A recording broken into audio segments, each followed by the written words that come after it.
Dear readers, we are gathered here today to join together two of my greatest loves, books from small presses and fresh produce. We get a box of fresh produce delivered from a local farm every week. It's called a CSA box, or Community Supported Agriculture.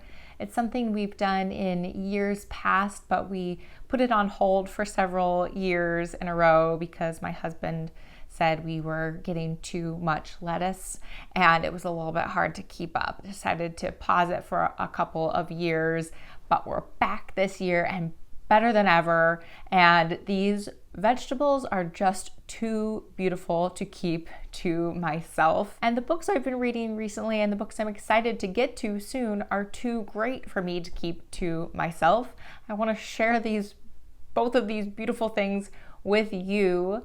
And so we are going to unpack the box of vegetables that I got recently from our local farm while I talk to you about 5 different books from small presses.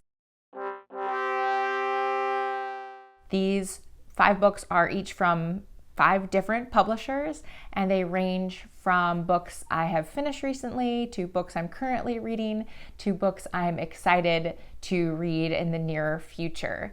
And I cannot wait to share these with you. So let's get going. Let's unpack these veggies and talk about these great books. I recently finished Reinhardt's Garden by Mark Haber, published by Coffee House Press. This novel shares a lot in common with Mark Haber's 2024 novel, Lesser Ruins, and for me that's a very good thing. Both novels feature a brilliant but ridiculous and oblivious scholar with an all-encompassing obsession. Reinhardt's Garden is set in the early 1900s, and Yakov Reinhardt, who is obsessed with the subject of melancholy, is on the hunt for an obscure philosopher who is rumored to be living in the jungles of Uruguay. Reinhardt's assistant and protege is our unnamed hypochondriac narrator. The narrator follows Reinhardt to this jungle to search for this philosopher, and there they meet peril and almost certain death. This novel is told in a circular, spiraling style in one unbroken paragraph that moves back and forward in time. Like Lesser Ruins, it is funny, philosophical, maddening, and brilliant. I remember when this came out, I think in 2019, I remember that the subject matter instantly interested me, but at the time, I think I read that bit about it being one unbroken paragraph, and I thought it would be too difficult for me.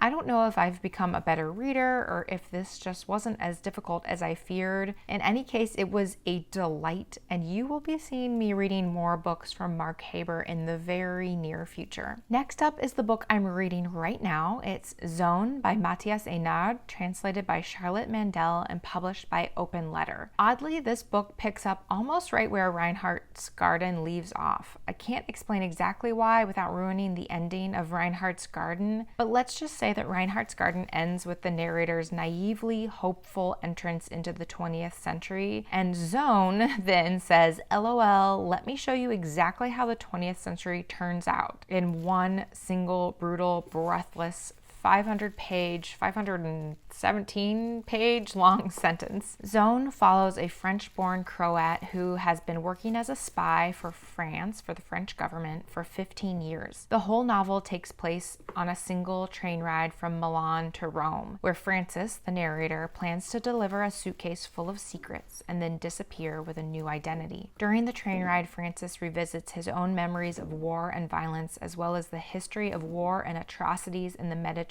and Middle East, mostly in the 20th century, but also going back all the way to ancient Greece. It is a truly brutal, violence-filled novel, but it's also irresistible and really hard to put down. And another example of a book I don't think I would have picked up 5 to 10 years ago. Again, I don't know if I'm a better reader or if I had nothing to fear all along or both, but I'm just so glad I am not afraid of a sentence-long book anymore. Once I finish Zone, I think I'm going to pick up The Lightroom by Kate Zambrino, published by Transit Books. This is a nonfiction book of essays, and I think it opens during the pandemic, and it's described as a candid chronicle of life as a mother of 2 young daughters in a moment of profound uncertainty about public health, climate change, and the future we can expect for our children. The book asks, how will our memories and our children's be affected by this time of profound disconnection? What does it mean to bring new life and new work into this moment of precarity and crisis? Kate Zambrino is an author I've only read interviews and essays from here and there, never a full book, though I do own another of her books called Tone, written jointly with another favorite author of mine, Sophia Samatar, but I haven't read Tone yet either, so I'm really excited to get to this. Next, let me tell you about a book I just bought and just received in the mail. Thank goodness it was back in stock after selling out due to its recognition through the International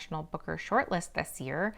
It's She Who Remains by Renee Karabash, translated by Isadora Angel and published by Sandorf Passage. It's a landmark Bulgarian queer novel set in a rural Albanian village. The protagonist chooses to become a sworn virgin to escape an arranged marriage, thereby renouncing her womanhood to live as a man, and also setting off a brutal chain of events in this novel that's been described as folkloric and fable-like. The author said she spent 2 years researching sworn virgins for this novel, but then actually writing it only took 2 months, and she mentions it breathlessly flowed out of her like a river. Sandorf Passage published another landmark queer Bulgarian novel, The Case of Jem, originally published in the 1960s, that I've read. I highly recommend The Case of Jem if you haven't checked it out. It is a beautiful novel. And finally, up next is a book published recently that I have my eye on. It's called Mom Camp by Veronique Darwin, published by Assembly Press. I've really enjoyed books I've read from Assembly Press. It's a Canadian publisher, so this one caught my eye, especially because of its title. This is a collection of interconnected fiction set mostly in rural and island communities of the Pacific Northwest that, as the publisher says, delivers a frothy philosophical take on female archetypes. It's described as Sheila Heti's artistic ruminations meet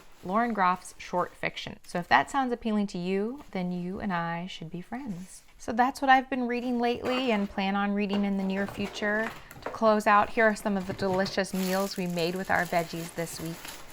I've spent years reading books from small presses, and I've developed an obsession, an infatuation, a fetish even, and I want to share that love of small press literature with you because I can just tell you love quirky, under-the-radar books as much as I do. So I hope you enjoyed this edition of Novels and Nutrients, Lines and Lettuces, Farm to Fable, whatever you want to call it.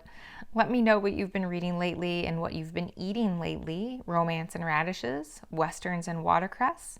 I'll see you in the comments. Thanks so much for stopping by. My name is Sarah, and I'll see you next time. Bye.